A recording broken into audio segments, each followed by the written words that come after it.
In 1337, England and France embarked on a conflict that would last longer than any war in Western history, more than a century of intermittent fighting, ambition, and national transformation. It would come to be known as the 100 Years' War, though in truth it wasn't a single war, but a series of campaigns, truces, and flare-ups spread over 116 years. At the heart of it was a dynastic claim. When the French King Charles IV died in 1328 without a male heir, Edward III of England believed he had a rightful claim to the French throne through his mother, a French princess. The French nobility rejected him, passing the crown to Philip VI, a cousin from the rival Valois family. Edward saw this as an insult and a threat to his continental interests. In 1337, he declared himself King of France, and the war began. But this wasn't just about thrones. It was about power, prestige, and territory. For centuries, English kings had held land in France, remnants of the old Angevin Empire, but their hold was increasingly precarious. The war was also an economic struggle.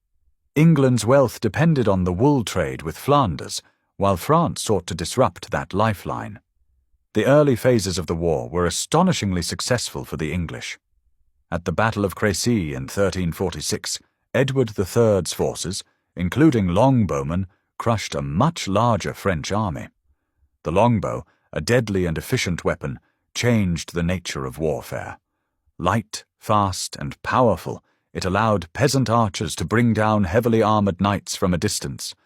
It was a new kind of warfare, and a terrifying one for the old aristocratic order.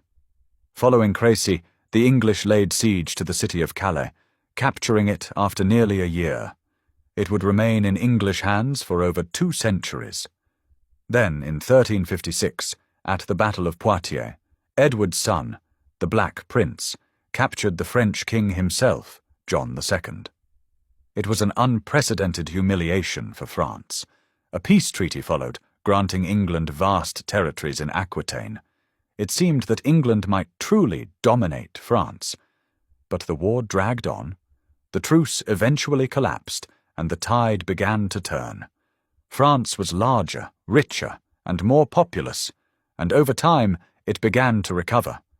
England, meanwhile, faced its own problems, chief among them the Black Death. The plague struck England in 1348, killing perhaps half the population. The consequences were vast. With so many dead, Labour